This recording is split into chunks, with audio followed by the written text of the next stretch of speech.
Esengo eyingela na mabota na bino nyonso balandi ya Samuel Trace Télévision, surtout bino ba fan ya libre débat na lingi bino mingi parce que tozali toujours na kati ya unité pe cohésion wana ya interactivité, tozali ko échanger ba information surtout ba actualité ezali ko dominer na kati ya République démocratique du Congo. Na tongo lelo déjà breaking news esengeli to simba ete secrétaire général ya Nations Unies Antonio Guterres azali ko condamner massacre uti ko sala madisusu na Djougou. Lelo ba ko compter déjà plus de 50 morts. Président de la présidence de la République est condamné qui en gros mokolo lobby, même si batomosusu balobi qui réaction ezaki un peu tardive, mais le plus important ezaki ko condamné en gros à compatir na bayo bakufi à ko soutenir ba famille oyo ezali endeuillé. Après balakisi ya loi là-bas, il y a l'école publique bien sûr, il y a primaire au bakenda qui na grève ba au pays site Kivu. On peut décréter mouvement de grève ba ko senga kaka batzoa bango en charge na o balobaki il y a 30% il y a salaire de base na bango ezala augmenté pour ba mono on dirait que moi différenciation ezali comme le code ali kamboli il y a deux poids deux mesures lolenge kani ali ko salema esengeli na ba konjo ba ali concerné na ministère ya EPST ba kamata ba disposition nécessaire pour na ko trouver ba solution na maye na moko.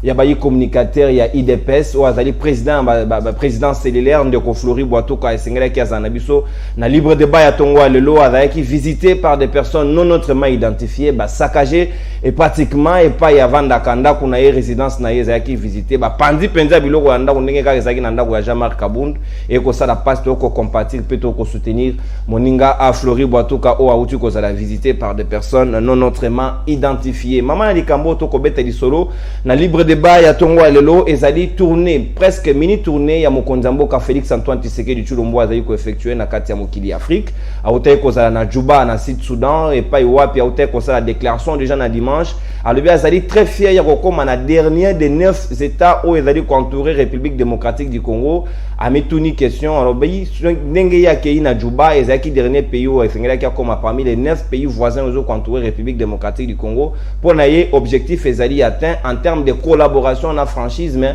na ba état ou ezali ba voisin ya RDC. Est-ce que tozali na ba dividende ya ko tirer na kati ya ba coopération ena avec tous les états voisins ezali entourer RDC République démocratique du Congo na mayo état échange économique ni no to échange ka ni no to perdaka ni no to pesaka ni no esengeli to na kati ya ba échange wana na bango sur le plan sécuritaire. Porosité ya ba frontière ya RDC na est ya République démocratique ezali ko inquiéter mokonzambo kapeka kalobaki table ronde esengeli ezala convoquer pour que total lolenge nini esengeli ko sécuriser ba paisible citoyen na biso bazwami na est ya République démocratique du Congo, plus particulièrement na province ya Ituri na Nord Kivu. Nde yango penza to ko beta di solo na baninga bazwami na ngai tout autour ya libre débat ya mokolo alelo tozali na moko ya bai nouvel élan ndeko Fiston Madidi ali na biso longo aye ko visiter biso na libre débat pe to kabolane makanisi ndeko Fiston Madidi yo ali cadre ya nouvel élan mbote na yo pe boye malamu na libre débat bote ndeko nono pour invitation na ya liboso mawa ezali mingi na motema na komona liwa ya bandeko oyo tozali komona na travers ba réseaux sociaux na kolekisa te sans pour autant na présenter ba condoléances na bandeko nyonso babungisi ya bango na Djougou na province ya Ituri na otipe kotanga siko il paraît lelo pe na butu babomi 15. Alors mutuna ezali état de siège objectif na yango ezalaki nini ou encore ba négociation auto outi komona esalemi entre gouvernement na ba groupes armés au bazaki majoritairement ba antipatriotique objectif na yango ezalaki nini d'entrée de jeunes de ko biscuit pour na yebi epa na yo ma biscuit ezalaka.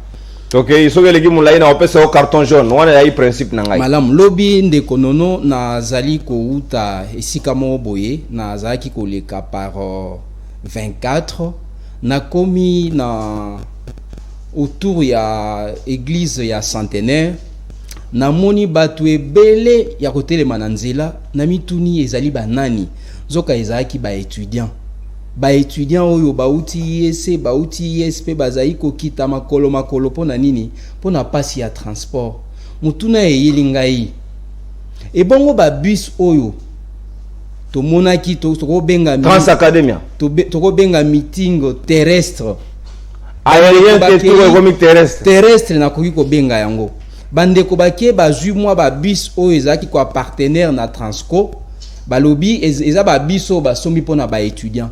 Ça fait 3 mois banda bapakola mafuta na munoko ya ba étudiant ba bus ezali kotambola te yango na lingina lo bande konono soki ozali na eloko ya ko offrir na mutu te ezaka malamu te ko promettre vaut mieux okanga munoko pamba te ya kotuna yo te po promettre yete mais promesse o basalaki epai ya bandeko ba étudiant na kosenga na ndeko Chéribin soki réellement ba bis wana lobaki osombaki pona bis soki nini Trans Academia bimisela ba étudiant bazali ko merci beaucoup ndeko Fisto Madidi na suka na nini accord oyo gouvernement outi ko signer na Ethiopian soki naza na mémoire wana bazoli presque pour voter yango soki otangi yango ndeko nono c'est un accord qui offrira de l'emploi plus na ba éthiopien que na ba congolais. Merci Tokozonga. Équipage mobimba na ba agent nyonso ba ko uta Éthiopie. Alors pourquoi ko boma Congo Airways o ezali na plus de 800 travailleurs congolais pour na ko créer entreprise o ekotinda 800 personnes na chômage. Merci. Fisto Madidi mayo lobi ezali motu ya mingi. Mais na lobaki biscuit so eleki mulai na kopeso carton jaune mais na limbiso po ya limba ya liboso mbala sima carton jaune ko yamba yo ndeko Joël Mbombo ali na biso longo moko ya bayi bilenge pe cadre ya MLC ya Jean-Pierre Bemba Gombo ndeko Joël Mbote na pe boye malamu Mbote ndeko nono mbote pe na ba co-débatteur o toza ko partager na bango mokolo ya lelo plateau oyo apesi pe mbote mingi na ba kongomani bisika nyonso baza kolanda biso en direct o pe ba kolanda biso en rediffusion sans oublier ba ndeko nanga ya YouTube o baza kolanda yo pe mingi ba bisanga na yebisa yo baza kolanda yo mingi vraiment en tout cas c'est vraiment une émission qui eza commenter de plus en plus en tout cas na pesi bango nyonso mbote ça fait un peu je crois 2 semaines que je suis pas passé on a na ba réunion ko funda ngai te yo no na ba réunion ya kitoko oyo en tout cas c'est toujours un grand plaisir lorsque je passe ici je crois que nous allons faire un bon débat un débat républicain et voilà pour être satisfait batu nyonso o baza kolanda biso na moment oyo voilà merci beaucoup Joël Mbombo to ali elonge ozali elenge plutôt mais nangana no bato ozali elongo to ali pe na moko ba opposant farouche ya Félix Antoine Tshisekedi Tshilombo uti na monoko nanga te ezalobe na yemoko ndeko Cédric Ngwanza révolution rupture ezali mouvement na yo pe structure na yo ti en place mozali opposant farouche ya Félix Antoine Tshisekedi Tshilombo mbote na yo effectivement ndeko nono mbote na pesio botondi na ndengo ya mingai na émission ya munene oyo ekolanda ma de partout dans le monde et na pesi ba kongomani nyonso mbote bana ya Congo bozala na kimia biso génération oyo si tobotani toza on a pona kolobela bino et je crois que dans un futur proche donc ça la rupture n'a passé un passé noir nous allons faire la rupture na pesi lisusu mbote na baye bakolanga depuis Masimanimba kuna na mokama et bike Masimanimba yo zali ressorti ça côté mongo na kinke mulumba nanga nazali congolais okay. Partout c'est chez moi pas de problème mais territoire le cité wa na ligue territoire kinke mulumba chef na problème exact ndeko kinke mulumba zali ya circoncision Masimanimba non ngai pe nazali bobe congolais bino non sona bantoti merci biso ebele bako yuko loba non ngai nazali ya tel mais biso toloba ke tozali ba congolais donc na pesi bango mbote bisika bazali merci moi biscuit ndeko nono na nomba ngonde kono oui obi ke principe ali moko ndenge pe na prometaki carton na ko bola yo pe bino bopoza ndeko nono tika ko mena senga yi pardon s'il vous plaît okay biscuit ezali moko ndeko nono okoyeba ke ba kongomani ba ko souffrir ngala zana nga mouta c'est-à-dire moi je suis un villageois na botami na nga na Kinshasa et tout ça en fait nazui moi temps ya ko visiter quartier Kindele na kati ya Kinshasa. Le quartier Kindele les alliés moko ya ba quartier ya Mongafula. Mais koyiba vie ya batwana kuna eza difficile. Na tango ya Kabila kutu ezalaki moi bien a wande ko fait Tshisekedi aye a BBC sous makambo comme sous plus dur. Donc quartier wana banda ekelama na Kinshasa. Ezali na maïti nan ba mona mai ya robinet. Oh Félix ça na régie des eaux. Non mais c'est là. Fait Tshisekedi il y a ça l'impulsion non? Il y a ça président de la République. Sous l'impulsion. Mais oui, c'est ça. Merci beaucoup. Donc, là, si ça va, on attend 30 secondes. Quartier où on a mélana no ya robinet et bandé kelama. Et en plus, vous allez enclaver banzela yako. Ya au côté la izalité banzela yako bimela mais zali quartier périphérique était à Kinshasa ou ya Mongafula. Non, nous sommes en pleine ville de Kinshasa. Et donc, bandeko wana bako souffrir et loko ami balé zali que quartier wana ezana souci à tout mon côté donc tozo vivre bako vivre na insécurité moko ya beaucoup merci ba détail wana alors pesi yango awa nazo ko interpeller mokonzi ya la police ya ville province ya Kinshasa pour na akamata ba disposition oui discute na eleki molai non ndeko Cédric penza oya kotali la monga fula nyonso na interpeller ye bandeko wana kuna bana souci tete. Merci beaucoup district ya Mwamba merci ndeko na nyonso koloba wana bakonzi esengeli bakamata ba disposition pour na ko sécuriser ba kinois pe ba congomani nyonso en général. C'est vrai Burundi, Tanzanie, Soudan du Sud, Congo Brazzaville, Rwanda, ba pays wana nyonso Joël Mbombo ezali ba pays voisins ya République démocratique du Congo soki na ko citer bango nyonso te bazali pratiquement 9 mobimba. Lolengeni to ko coopérer na bango est-ce que coopération na bango na bangola bango nyonso ba eta wana to koki lelo ko zala fier que coopération na biso au regard ya diplomatie au Félix Tshisekedi ko benga agissante ezali axé sur le résultat nino ezali ko apporter na République démocratique du Congo d'emblée. Merci beaucoup pour la question eza très pertinente je dois avouer. Alors mboka na biso toza ko partager na la frontière na biso na 9 pays voisins y compris RDC ça fait 9 toza na Angola toza na Burundi toza na Centrafrique toza na Soudan du Sud toza na Rwanda Ouganda Zambie et la RDC ça fait 9 alors ce qui totali par rapport ya depuis mokonzi mboka Félix Tshisekedi à côté na pouvoir ce qui totali avec nos voisins nyonso eza ko kinimo malamu en dehors qu'il y a moi quelques pays OP trouver ko loba vérité que non on n'a pas donc na bango relation eza bonne malgré bonne volonté ya mokonzi mboka Félix Tshisekedi attendant que même ça met à plusieurs reprises na bato na question qui va comprendre que politique na bango babanda ko jouer na ya double G eza malamu te diplomatie babanda ko jouer ya hypocrisie eza malamu te mais baza ko continuer to ko tanga pays loko l'Angola avec bango coopération eza malamu. Est-ce que ça n'a un problème? Tout ça vous partagez dans bango frontière. Est-ce que vous avez un problème? Non. Tout ça n'a parfaite collaboration. Tous les pays locaux là, Centrafrique, biso tout daka bango à l'époque il y a président passé autant on va qui n'a problème effectivement. Tout le monde même militaire na biso ba kenda ko stabiliser mboka wana. Aux mboka locaux là Soudan du Sud, tout ce qui là cause na problème na bango te. Aux Tanzanie, donc Ouganda, Zambie, mais c'est plutôt Rwanda ndemoto OK cohabitation na bango eza malamu te. On se comprend. OK mokonzi mboka attendre la main à plusieurs reprises mais baza ko persister toujours avec leur comportement oza malamu te oza ko honorer te eta biso nyonso toza na pays ya ba Grand Lac ainsi de suite mais baza ko sala makambo oyo eza malamu te aussi longtemps que toza na bango na babiloko lokola accord cadre d'Addis Abeba oza ko loba plus par rapport à ba objectif na bango que moto na moto doit respecter limite ya ba frontière na ce que problème eza na mboka moninga yo koko kende ko kota goda te moto na moto na autonomie indépendance na niveau ya mboka mais sauf que pays wana moi problème ezali mais je crois qu'avec la diplomatie agissante au mokonzi mboka za ko sala et qu'on peut ça un résultat parce qu'on ne se limite pas seulement sur la diplomatie, ça je dois le souligner. Tout à peine de l'autre côté, tout à la diplomatie, de l'autre côté, tout à peine armée aux gens qui travaillent sur le terrain pour éradiquer les phénomènes, pour éradiquer les forces négatives, on a pour que mboka na biso sur toute l'étendue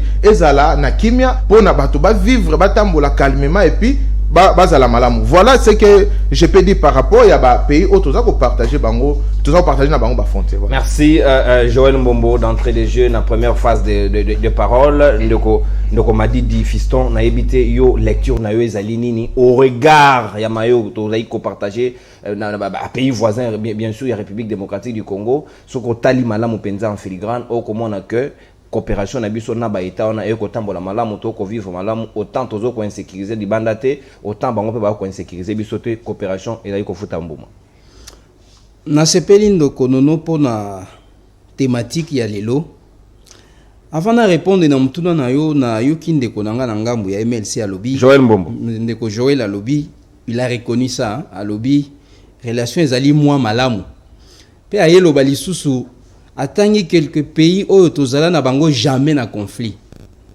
kasi yeso ko landi ndeko Félix Antoine Tshisekedi à lobby a sillonné na ba voisin na biso nyonso pe azali ko bwakela ba diplomatie na ye ba fleur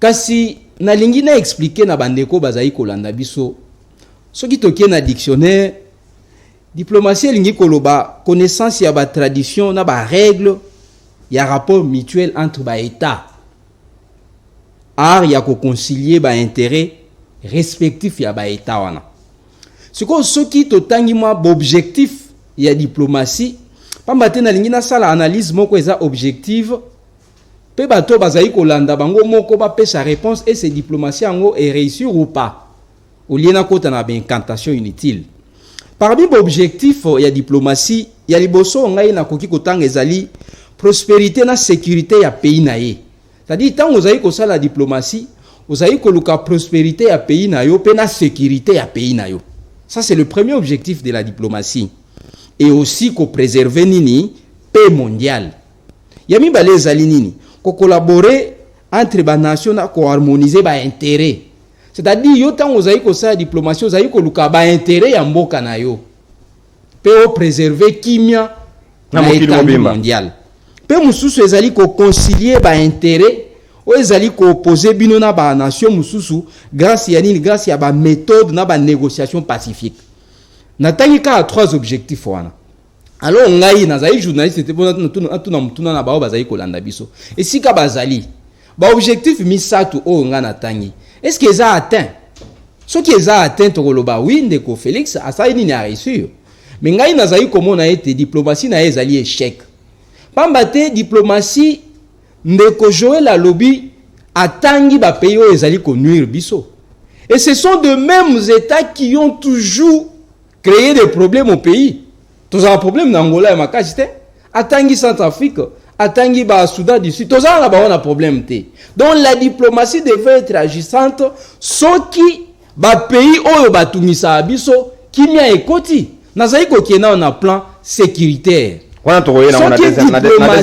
soki diplomatie ezaki agissante mais lelo tozali ko compter ba 52 morts mais lelo toyoki te 15 morts soki diplomatie ezaki agissante mais lelo bakoki kokende ko confier rafisage plutôt ya ba minerais na biso na Rwanda te soki diplomatie ezaki agissante mais les petits pays bakoki koya ko construire banzela na Congo te nazali koyebisa seulement na bato bazali kolanda biso ete diplomatie ya ndeko Félix Antoine Tshisekedi et même biso au contraire ba problème nazali kotanga ba problème wana okay. Pendant ya azali ko sala tour ya ba pays wana aye ko zwa ba adhésion na ba différentes communautés o ememeli biso makambo pamba te bandeko oyo ba Rwandais na ba Ougandais toza na bango déjà na Union africaine toza na bango déjà na SADC toza na bango na Grand Lac ezaki ba communauté oyo soki kimia bango bazali na posa balingaki ba pesa yango mais lelo to komi na bango isusu na communauté ya Afrique ya Est zo sikoyo après adhésion ya communauté wana na suka na yango nde ba pays membre baye ko senga na ndeko Félix akoka ko négocier na ba troupe oyo ezali ko boma biso pe ba troupe wana soko landi audio ya ndeko Bitakwira ba exclure ba groupes armés congolais ba que soit 90% les groupes armés anti-patriotiques c'est-à-dire ba Rwandais na bandeko mususu omoni diplomatie loko memeli biso bozo ki négocier na ba groupe ezali ba congolais te oyo ba ko exiger bino lobby bon intégrer bango na armée pendant que armée na biso ezaka nango déjà infiltré to comme asusu na infiltration et aussi le na diplomatie na biso ndeko nono ozoyo ka ke ba minerais na biso ekozala raffiné wapi na Rwanda. Merci un beaucoup. Petit Rwanda oyo biso un pays oyo nakoki ko benga munene lokola Afrique tokoki ko confier ba minerais na biso ezala raffiné na Rwanda pona ko opesa lisusu offre ya emploi na ba Rwandais au détriment ya ba Congolais pe lelo ba Ougandais bazotonga banzela na Congo ya munene. Voilà en fait le risque de diplomatie. On déborde d'une minute na ko récupérer on a deuxième tour de table ndeko Cédric Ngwanza yo lecture na yo ezali nini na diplomatie agissante au Félix Tshisekedi akoloba azali fier na yango uta kamati bokonzi na 3 ans durant déjà. Oyebi ndeko nono ceux qui sont ezalaka na makolo mbele ndeko fait Tshisekedi atambolaka lisusu te. Oh, mais la comment a quitte? Non, mais je vous assure, depuis à comment on pouvoir, ceux qui seulement sont ezalaka na makolo. Heureusement, il y a atambolaka na ba pepo na ba voyage touristique na. Lecture ni na koyi kosala na oyo ndeko Félix Tshisekedi ya kobenga diplomatie agissante. Na obitu koyo kango pe na ndeko Joël Mbombo alobi sous Félix Tshisekedi, il n'y a plus un double jeu. Hein? C'est-à-dire ndenge toko kende boye par rapport à ba voisin na biso, toko kende de façon supérieure ou égale. Donc coopération est égale. Coopération égale. Ndenge ye moko alobi. Tabi soko ta o comprendre makambo eza na sima eloko ya lobi que non sous Félix Tshisekedi, nos voisins ne jouent plus le double jeu, notamment le Rwanda, l'Ouganda, le Burundi, les trios de la mort. On a bien un trio de la mort. Baeba kocha en application ma benyo so eutaka l'association internationale du Congo. Il y a ceux qui sont plus de 112 ans d'ailleurs. Et donc avant na kota na muzino penza na lingi mingi na fixer opinion pe na fixer ndeko Mbombo. Vous savez bana ndeko Félix Tshisekedi a côté na pouvoir ba ko sakana ba concept mingi ya état. Hein? Tous les concepts qui gouvernent l'État. Notamment la diplomatie, la politique étrangère. Hein? Wane zali ba concept moko ya kusakana na wote. Alors, tant qu'on yoka na kolandaka bande ko UDPS, bande ko bazali na mangeoire, de temps en temps ko leka na ba télévision ko lobela diplomatie agissante du chef de l'État. Et lui-même M. Félix Tshisekedi a lobby, il est fier. Il y a autant on a ba pays voisins. Hein? Pour faire valoir où il y a bien diplomatie agissante. Diplomatie en des amis. Diplomatie des amis, manque y a un concept oyo et côté un générique parmi les concepts essentiels et la relation internationale. Là on passe à la moitié. Alors, dans diplomatie, dans politique étrangère, ils ont un concept étroitement lié. Donc, on fait de ce que de temps en temps diplomatie sans que Aïe Bissabiso, depuis qu'il est au pouvoir, depuis qu'il est à la tête de notre pays, a inauguré politique étrangère Nini. C'est quoi les objectifs de sa politique étrangère? Par rapport à la politique étrangère, il y a prédécesseur Joseph Kabila. Aïe Bissabiso, il y a le bi ya bimisibiso na Paul et toi na Molili, ya bimisibiso du toyara quasiment inexistant sur la chaîne internationale. Il y a un kolobate politique étrangère. Ezali expression, il y a État en dehors de ses frontières. C'est-à-dire, politique étrangère et bandaka place ma frontière et souki. Mais en quelque sorte, Ezali peut continuité, Ezali prolongation, il y a une option interne tournée vers l'extérieur. Exactement. Politique externe. Oui. Intérieur et extérieur, ils ont des reflets à intérieur. Voilà, en fait. Mais posez-vous maintenant la question. À l'interne. Vision ou vision ou politique en matière de sécurité en matière de commerce en matière d'industrialisation et RDC et surtout en matière économique parce que tissu économique nabiso ezali le professeur Banza Malela kolobaki ezali lambo. Vous voyez? Donc la diplomatie est étroitement liée à la politique étrangère. La politique étrangère en soi ezali ba stratégie politique oyo ba autorité ba kuzwa l'interne pour faire valoir vie ya mboka à l'extérieur, c'est-à-dire en dehors de ses frontières. Merci. Et la diplomatie est seulement cet instrument là que la politique étrangère se sert pour sa mise en application.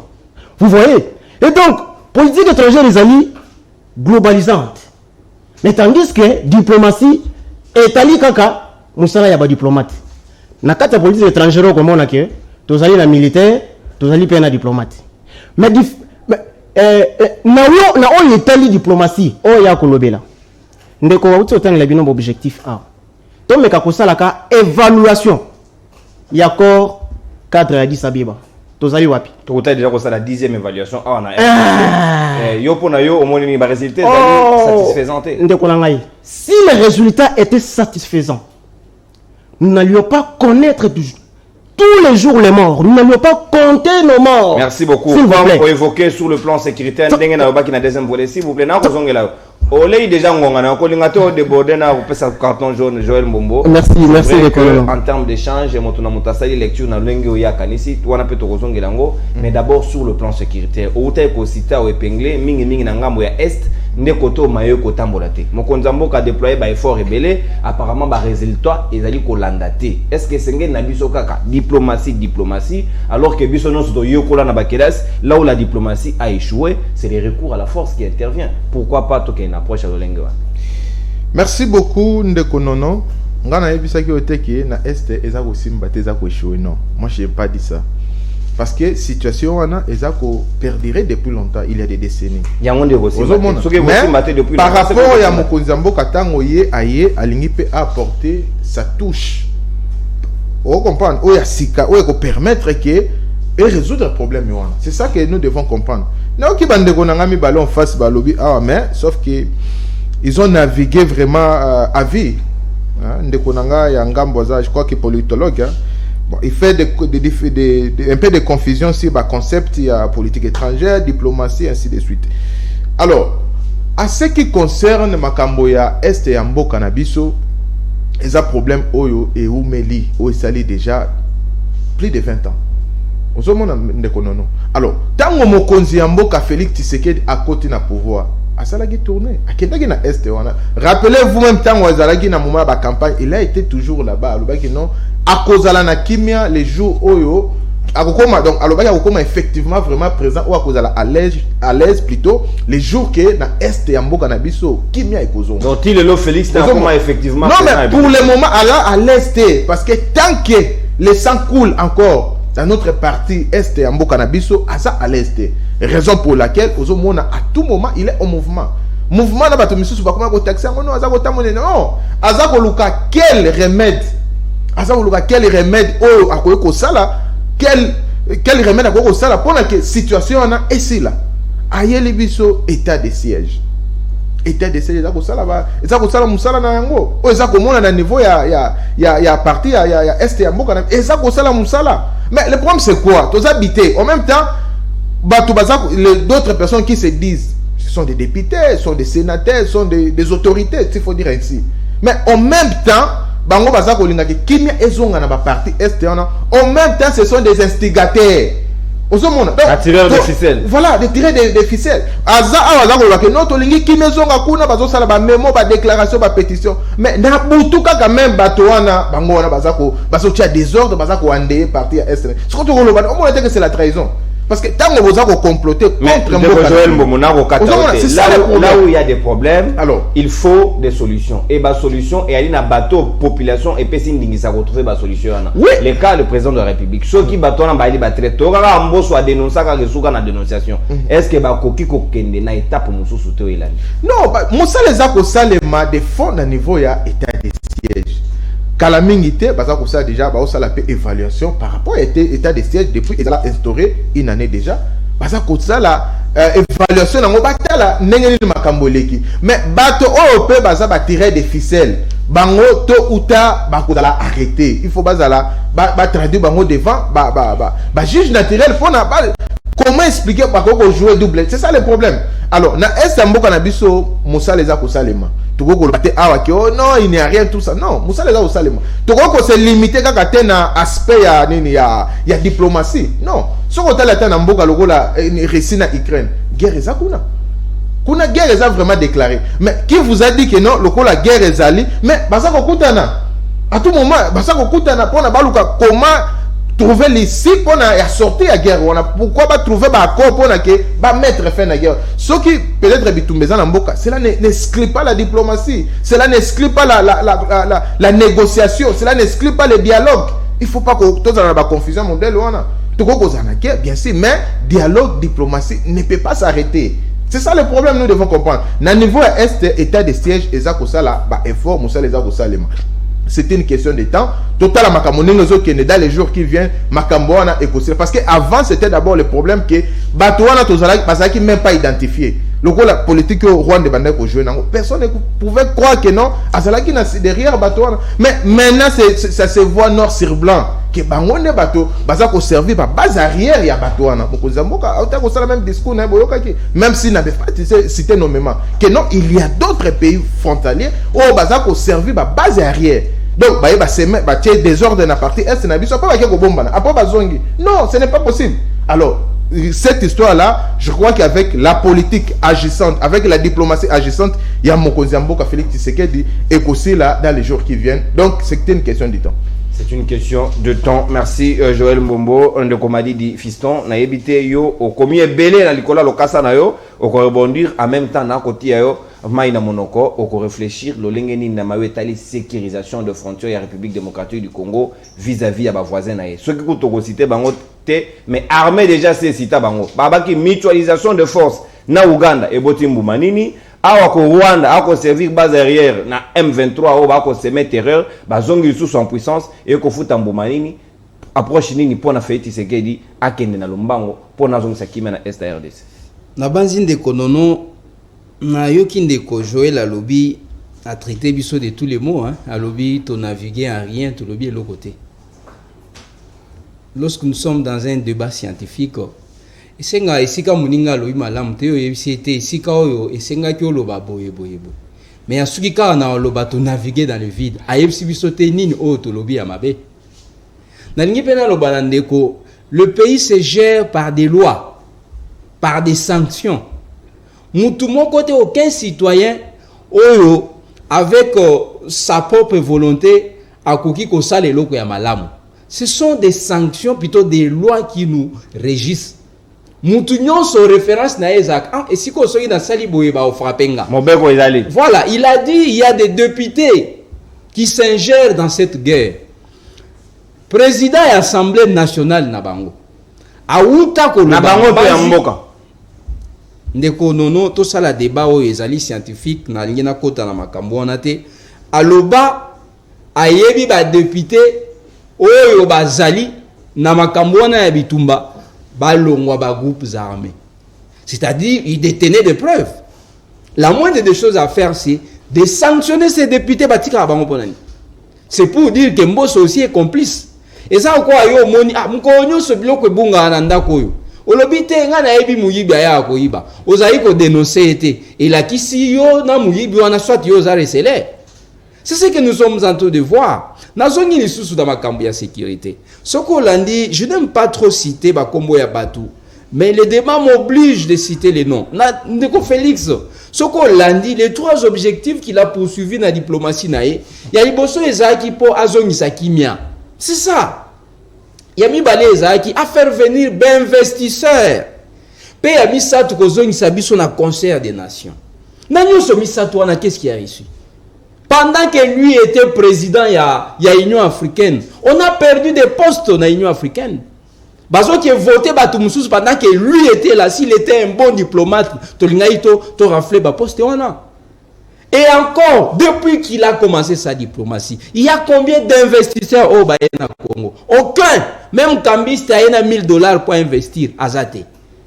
Et on est Jean-Claude Van Damme.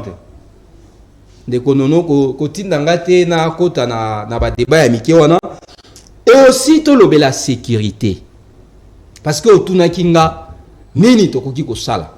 Je pense une belle option a été déjà levée par l'initiateur de mon parti Adolphe Muzito. Oloba ki yo moko na landa ki obi lorsque la diplomatie ne tient pas au recours à un autre moyen. Ces moyens c'est lesquels? C'est rendre notre armée forte. C'est ça les moyens qui nous restent. Tangu toko zala na armée ya makasi to doté na armée wana ba équipement oyo bazali na yango posa to motiver psychologiquement financièrement bato oyo bazali na front ezali mukolo bitumba wana ekolongama. Tu peux t'imaginer muto azali ko bunda bozo pesa ye prime ya $20 mais azali komona peut-être na ba moi si na ye yo kande konono prise en charge réalité bana na ye ba ko kende classe ba ko tanga maloba okomona na ba moyen na ye na ba mege moyen na ye asombi mwa téléphone na ye Android azali komona bino ndenge bozali ko kokota na ba boîte ndenge bozali ko mela champagne croyez-vous que ces militaires akoki kozala na kimia ya kobunda tango azali kozwa ba appel ngonga nyonso tango mususu abundaki mwana komi na 6e des humanités papa koto basengi 60 000 po na ba frais ya examen ya azali na yango te ako raisonner na kende kobunda tona lukambongo ya kosala nini.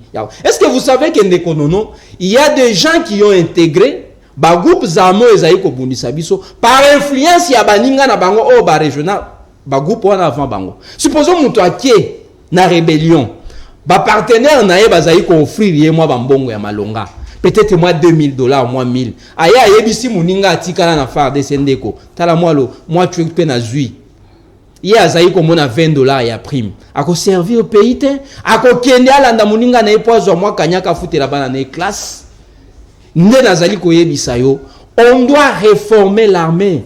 Merci. Nde omoni biso nouvel élan toti kala na option ya ko sala ko entreprendre ba grande réforme pays moko te na monde koki ko évoluer soki bozali ko sala ba réforme te soki otali régime bande ezali réforme nini ndeko ya MLC les lois azali na bango otuna ye mutuna réforme nini ya malonga o bango ba entreprendre bazali seulement na ba tâtonnement to sala boye to créer nini compagnie d'aviation oyo to boma ODG existaki to zo ba éthiopien ba ya basala na compagnie wana et c'est ça, c'est être sérieux avec soi-même. Merci yango moni ikambo ezali ko réformer armée na biso ba petit pays wana bakobanga biso po ba ebiete Congo azali na armée ya malonga azali infiltré te soki tomeki tokosuka mama. Merci beaucoup fiston, on m'a dit un nouvel élan ndeko Cédric Ngwanza na ebité pona yo est-ce que sengeli to kamata penda misole belé o tokoki ko miser plus na diplomatie toti ya en armée pona ko renforcer sécurité à République démocratique du Congo ezali faisable mutuna wana ndeko non ezali mutuya mingi. Merci pour la pertinence nango na ko zolela nanu ndeko mbombo. Je pense que ndeko nanga na gauche ndeko fiston il y a un nouvel élan et si à répondre déjà maintenant ko bakiselo komoko na mitio otangi awa que diplomatie eza pas le seul moyen oyo biso toko faire valoir puissance na biso à l'extérieur. Bon lobby pas tellement bongo mais traduction na ngandi eza bongo na compréhension voilà. Mais l'autre moyen c'est lequel? Moi j'ai parlé de la guerre. Ah ok. J'ai parlé de la guerre. Voilà pourquoi j'ai les recours. D'accord. Il y a aussi de l'autre côté la diplomatie. D'accord. Je donner même l'exemple entre la Russie et l'Ukraine. D'accord. Bien qu'ils sont en guerre, mais de l'autre côté, je suis d'accord avec vous. Voilà. Mais lorsque j'ai dit que la politique étrangère azali globalisante et nous on l'accès na diplomatie na la force ezali penakati wapi confusion ezate tant on go zomoloba lisusu o bi kampe ko déniger ou bien ko bimisa mo confusion wana o ezali nakati nazo ngila ndeko nono na mutuna na ye. Est-ce qu'il fallait tout ça ba moyen? Oui, la diplomatie demande de l'argent mais pas comme la guerre, attention. Diplomatie est un peu coûteuse parce que musala wana ezali na ba spécialiste nango ba bien ba diplomate. C'est pourquoi j'ai dit que l'État en dehors de ses frontières agit par deux moyens, le diplomate et le militaire. Alors pour diplomate ça la musala malamu esengeli à s'entourer pe na ba moyen ko la musala. Maintenant là, parmi ce moyen là, il y a aussi les moyens intellectuels. Ba diplomate minene oyo monaka na monde ba outil na ba administration ya bamboka na bango. Monsieur Félix Tshisekedi quand il est arrivé au pouvoir a nommé déjà ba ambassadeur, non? Tuna sikoyo mutuna parmi ambassadeurs wana est-ce que ba outil na administration na biso? Ba outil c'est des politiques. Alors c'est une erreur grave. C'est une erreur grave. Bato ba yibi musala te, bato ba tangela musala wana te. Yo nommé ambassadeur. Quelqu'un qui ne connaît même pas l'histoire de son pays. John Nyakeru. Il y a peut-être moko pa yekola yango eza problème te. Non, attendez. Ne konono yebi mboka na biso esengeli photo bunda. Mais biso peto telemi toko bunda. Mais nabi moto na ngai ezali ko demeurer kaka pona lobby est-ce que dans ngonga ya lelo et c'est qu'on mise plus na diplomatie ou encore ko mbongo wana côté yango na côté ya armée pona kota la lolenge nini armée comme makasi mingi ko leka pona ko ndongo wana na banguna. Il faut utiliser tous les deux moyens. Au même moment. Il y a expression il y a mboka na biso Congo en dehors de ses frontières. Diplomatie, mais quelle diplomatie? Ce n'est pas la diplomatie de tâtonnement que M. Félix Tshisekedi a inauguré depuis qu'il est arrivé au pouvoir. Ce n'est pas la diplomatie de tout chemin mène à Rome. Non, tout chemin ne mène pas à Rome, monsieur. Non. Et ça, diplomatie, on a dit. Diplomatie, où est-ce que biso to inauguré? Parce que, écoutez, Banda Zawana, à travers la diplomatie, investisseurs Nini, Oyaye. Non, attendez. Il faut plutôt activer ce que nous appelons, nous, les mesures incitatives aux IDE, investissement direct étranger. Parmi les mesures, on a bien sûr, il y a l'aspect sécuritaire. Mais mingi batalaka climat ya mboka. Climat ya affaire na mboka. Mingi batalaka degré ni ya infrastructure bozana. Dites-nous maintenant, M. Félix Tshisekedi, quelle est cette réforme qu'il a apportée ou qu'il a faite depuis qu'il est là parmi les 4 espaces Yambo Kanabiso? Espace communicationnel, espace industriel, espace humain. Réforme mini Oyamemi, à ta réforme mon côté. Et nous voulons que les investisseurs ne viendront pas parce que Félix Tshisekedi a voyagé. À combien maintenant ceux qui n'ont plus de 160 voyages de Konono? Ah, c'est-à-dire quoi de Konono? Quand M. Félix Tshisekedi est arrivé au pouvoir, dès la première page, il y a ma promesse naïe. C'est exprimé en termes de pages. Mais attendez, c'est tout un livre qui peut aller au-delà de 170 pages. Et donc, tant on attend que ma promesse naïe Yambo, na lobby non Kanabiso est déraillé vers le processus où Yoko Kanabiso na salué à peuple congolais. Merci beaucoup. Alors, c'est ça, 30 secondes. L'autre moyen, je disais, c'était le militaire. Non, Mboka Nabiso, tozana 2 statuts. Tozana statut ya Mboka Oeza infiltré, tozana statut ya Mboka Oeza occupé. Et c'est là nous cherchons des solutions depuis. Occupé par qui? Attendez, mais par le Rwanda, par l'Ouganda. Le grand Congo est occupé par les petits. Je vous assure, lorsque vous dites que le Rwanda est petit, non, attendez, en termes de puissance. Je parle en termes de superficie. Superficie, ok. Et surtout le plan normalement, ceux qui sont sérieux. D'accord. C'est-à-dire superficie, ils allaient parmi les facteurs de Kotaka, na haute bengi puissance. Mais superficie, ils allaient comme mon côté. Donc bien le leadership. Dans le niveau de leadership, Oyo, Kagame a comme un bon basé sur la dictature. Non, mais attendez, mais la dictature, elle est soutenue. Elle est soutenue par ceux qui ont des velléités expansionnistes. Maintenant, ils sont dans la situation où Kobanda, je dis bien, Kobanda conférence de Berlin Tissikoy. Ces gens qui se sont octroyés ce droit-là d'avoir un regard sur notre territoire. Voilà pourquoi je dis que nous avons un statut Yamboka Moko occupé. Merci. Oui. Merci beaucoup, Ndeko Cédric Ngwanza. Nalombango penda toko kende penda na suka ya libre débat na biso mais toko ki quand même te ko si ça yango sans que tu évoquer dimension ya échange émission très scientifique toko ko se retrouver te et sengolo fungola moi livre au bakisamo matière mosu ndeko Joël Mbombo maloba ngambo wayo tozali lelo na zilika fo ezali ko ta petite en vigueur et sengeli ko fungola ba frontière ko sala banzela ko tala lolenge nini toko ki ko sangisa oyo ezali ko teka na Rwanda iko ko yape na RDC o ya RDC ko kende libanda na Joana nini obiso ozali nango pona ko faire valoir et pas ya baninga basusu soki ya koyamba kaka parce que pas na rendez-vous ya donnant et de recevoir.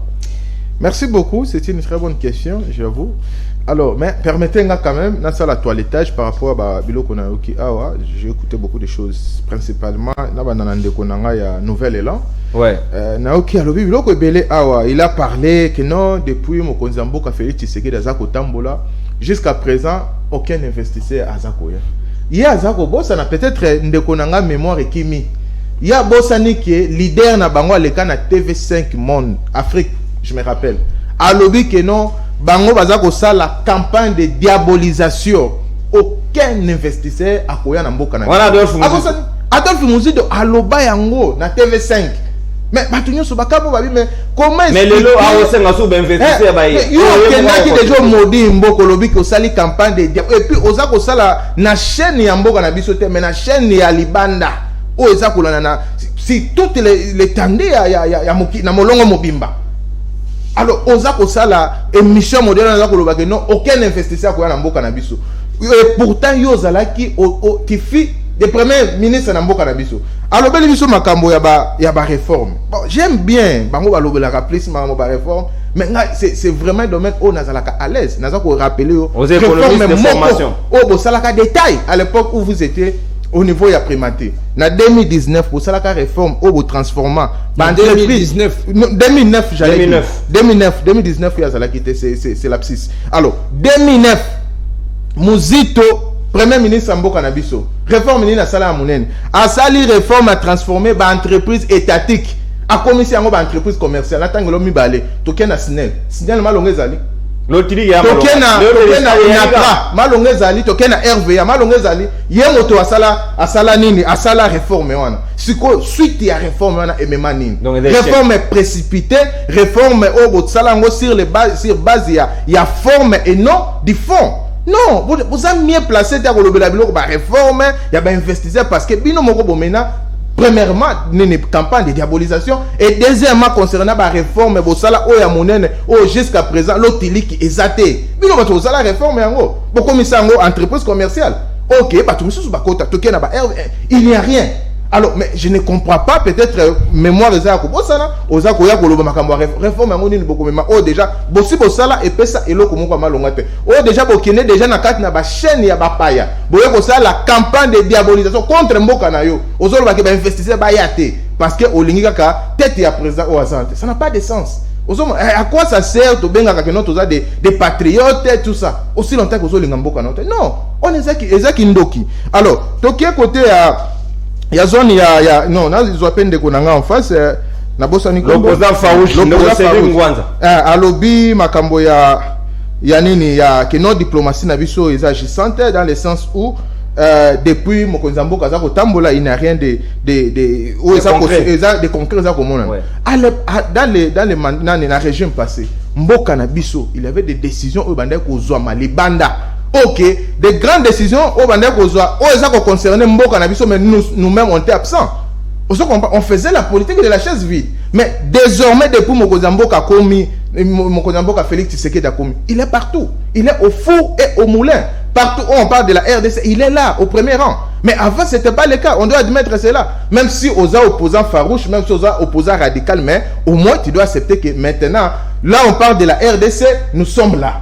Tu dois comprendre cela. Alors, pour nous chuter concernant affaire, il y a zone de libre-échange, le CAF, il y a continent d'Afrique. Mais, l'autre fois, nous sommes se rappeler. Tant que tout ça qui débat concernant ma cambo, il y a communauté des communautés à pays membres de l'Afrique de l'Est. J'ai dit ça. À la lire où vont des choses, même sous d'autres sièges, sauf qu'il y a l'Europe, on a tout ça. Au moment où l'Union européenne, au moment où il n'y a pas de barrière. Donc, c'est-à-dire que, comment moi, polarité, moi, comment la frontière. C'est-à-dire qu'on a facilité au côté au côté avec un simple laisser-passer, au côté, mais tout est réglementé. Parce qu'on ne peut pas imaginer, tout ça dans le 21e siècle, tout ça dans la frontière, tout ça peut-être, tout ça dans Brazzaville, tout ça d'abord des capitales, tout ça très proche. Et si on prend nos cas à Brazzaville, par exemple, ce n'est pas normal. Et puis le 21e siècle, il y a une zone de libre-échange et il y a pour réglementer ma camboana. Mais c'est quoi question moto à s'organiser de manière interne pour compétitive. Parce que c'est la caractère que non, bisoto recevoir, bisoto photo teka. Bisoto teka déjà parce que sur le secteur il y a minier. On vend. Mais le mal en est que nous vendons le minier l'état brut. On ne transforme pas. Mais ce qui peut de combien la capacité à transformer minerai na biso à travers libre échange et ko aider pe pour créer main d'œuvre et ko créer pe makambo malamu na mboka na biso. Mais c'est ça le problème. Alors pour le moment ceux qui moto aza contre libre zone à libre échange, je crois que peut-être moto aza ko vivre à l'époque il y a antiquité par exemple. Parce que dans moment oyo, c'est ça. Nous devons nous préparer pour cela. C'est ce qui nous attend parce que sur d'autres sièges, c'est comme ça que des choses se passent. Mais question de s'organiser, voilà. Merci beaucoup. Question d'organisation de Joël Momoela Makanisinayo. Neko Fiston, on m'a dit libre échange, c'est vrai. Est-ce que tu as une loco ya kopesa? Tu as une capacité ya recevoir. Peu mingi babi tu as marché des consommateurs. Comment tu as servir main d'œuvre pas à baninga? Tu as une réflexion à madame mingi on dirait. Ndeko nono yebi na seki quand ndeko nanga MLC à lobby, il se sent à l'aise ceux qui va lobela makambo réforme muteme beti na mizambe nanga c'est que lelo na kufa. Mais il n'a rien dit. Ngana kanisa ki akokota biso loko ato respecta ki forme me fond ezate. Na kanisa ki akokota na fond. Ala kisabiso esika oyo liebo sala boye senga ebo sala boye. Lotiri gile ezate. Yo kana kende. Ndeko lo ba je ne t'ai pas empêché. S'il vous plaît Joël. Non, laisse-moi. Carton jaune à la messe s'il vous plaît. Alobi na kena na makambo ba investisseur muzito aloba ko empêcher. Muzito avait vu de loin. Amona. Ne empêcha. D'abord mboka oyo ezali na illégitimité. Prophète de malheur. Ezali mboka oyo ko accueillir ba investisseur te. Investisseur ndenge azawana, il se ressource na ba information à partir ya mboka na ye azali. Yango oyo ki mutu tango alinga investir, il commence par étudier les marchés en s'informant. Bazana ba diplomate na bangwawa, bazana ba ambassadeur, bazana ba consulat na bangwawa, ba s'informaka. Et quand il y a une illégitimité qui crée une crise, yo c'est la investisseur baya. C'était à l'œil ya muto azayi komona musika. Donc Mozuto a ça une déduction au regard lecture qu'il a faite au regard ya na lolengo biso tozaela kita maponomio ezaki triqué oyo ndeko ya MLC na biso to décrire qui bien que les loyo babosa na ikoma basalaki. Nazali ko kende na ba réforme Muzito entrepreneur ki. Alobi lelo lutili ki ezai. Et ce Muzito akokai a se transformer na ingénieur. Alo ba esika auto sala boye po courant ya. C'est quoi la réforme na ezaki. C'est là kasina kende. S'il vous plaît. C'est là na kende. Avant ba biloko ya tangezaki ba service public. Service public a un objectif, il y a lucreté. Objectif na ezaka ko rendre service na peuple. Il voit d'abord les sociales. Bato yo ba memaka mbongo ezali ba entreprise commerciale. Lelo nazo peso exemple moko pona komema na économiste. Ayeba ki azali pe en face ya économiste. Très bien, bino na bino. Ndeko yeba ete lelo nazo tangelo deux services publics o ezali ko kende en faillite. D'ici là, Transco, un service public, Nazali Kokende ndeko nanga itika ngai na te ayo économiste. Service public pour a existé et c'est la subvention à l'État. Et c'est l'État azali ko subventionner Transco. Yango mwana mboka talaki olie ya kotika ba entreprise wana za ba service public pendant que l'État a na moyen ya subventionner bangote. Tout transformer en na ba entreprise sociétaire ou soit commerciale pour générer ba recette. C'est quand on peut ça l'évaluation de comme ça réforme na mokolo ya lelo ndenge koma commercial est-ce que société ya électricité comme une capacité à mobiliser plus de recettes. L'économie qui la moi temps na te. On a une minute 30 dans lombango to comme na. Nazali ko kende na réforme et entrepreneur qui na ba régie financière. Lelo na yo ki bango balobini. Il paraît DGI à ça, il se dit 200% en ligne à mobilisation. 1,5 milliard. Est-ce que Zali, la réforme d'entreprise par Muzito, on a transformé la régie financière ou on a pas généré la recette. Et encore,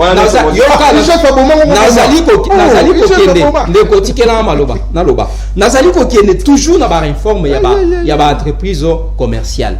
L'entreprise, on a des services public o ezaki ko générer mbongo te et senga ki na l'état ba moyen colossaux pour te ba service wana exister yango lelo zai komona Congo Airways balingi ba changer le sous Congo Air comme lelo et comme Congo Air pona nini l'état za na makoki te parce que ba service public bango ba kenda na ba prix ya likolo te bazali ko fixer ba prix moko sociaux pour être ba citoyen ba survivre mais entreprise ya koki kokende na moi prix ya likolo po azwa mbongo nde omonaki balobi transport ya Congo Airways a futisa ba billet na yesoki na $250. Transco lelo azali kosala trajet ya molai na combien na 500 francs, mais soko tuni bango ba recette ba réalisaka balobi tozozwa eloko te tozozela makoki euta na l'état lokola l'état azali na mbongo te transformons ces services publics na ba entreprise commerciale en Afrique. Mais lelo soki otuni snel wana na onyo soye atangi wakende à s'informer à travers ba dirigeant ya ba entreprise wana ba comparer tant bazalaki ba service public na lelo ba ko une entreprise commerciale et c'est ba recette bazali ko réaliser za indemo mais comment lelo l'outil que ezali pasi réforme ezali pona et ils font de l'argent et puis soko landi malamu tuna snel wana koyebisa yo l'état azana nyongo na ya plus de 300 millions de dollars pendant que bino bozali kofunga amoni si jana et koti bino mi singa lobi ye azama kasi na réforme mais il n'a rien fait de réforme kita moketo comme pratiquement na suka botike la opposant favori ça fait mal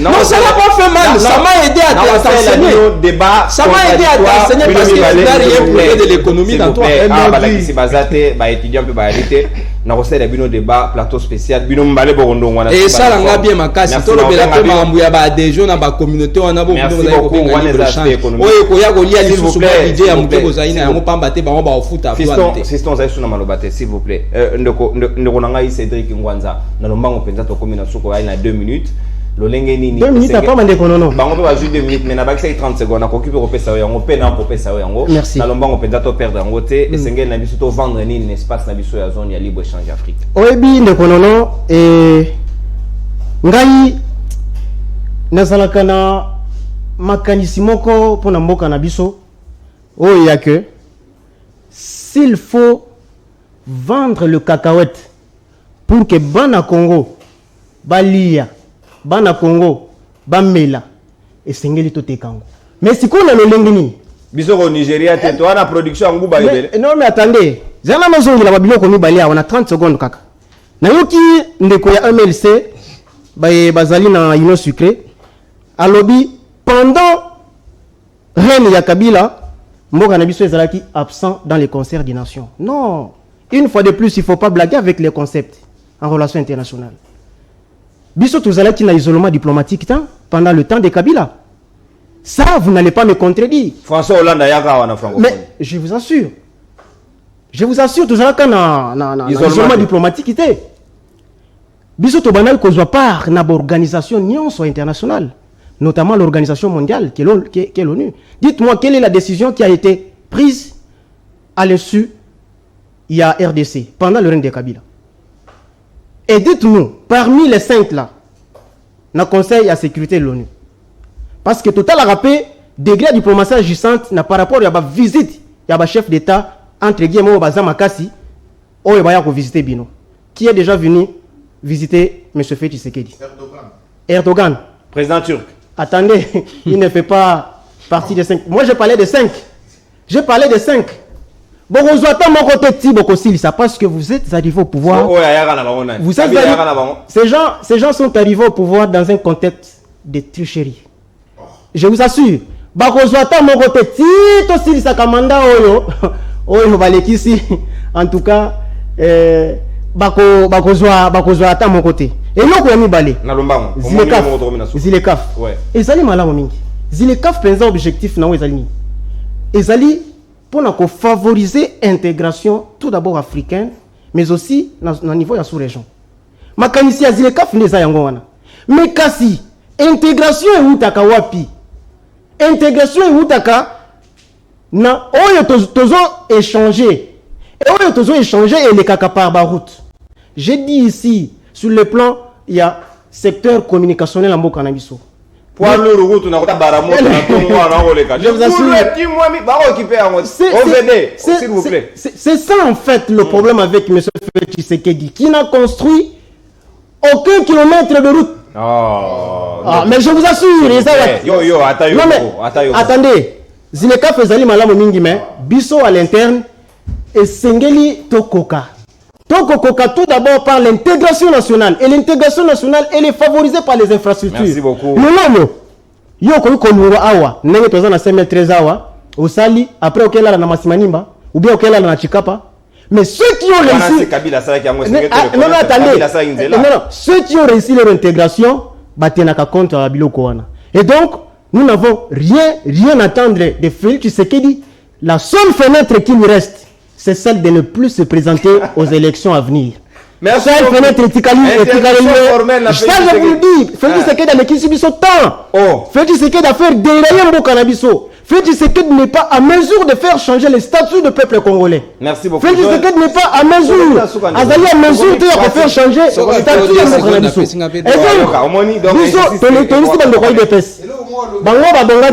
vous plaît, je vais conclure. Non, consommez ta antenne. Là, il y a eu des pèses. Na ba nyonso monsieur Félix Tshisekedi a uta na bango poto bisika banda kotenga ba gâteau aya na bango na Kishasa. Na yebisi bango boy. Ba gâteau. Na yebisi bango boy ndeko nono ici il est qui déjà na lobby. Na yebisi bango boy. Mboka oyo esengeli leadership ya makasi po tomeka kobongwana. Merci. Alors ce leadership là, c'est celui qui viendra inaugurer la rupture avec le passé sombre.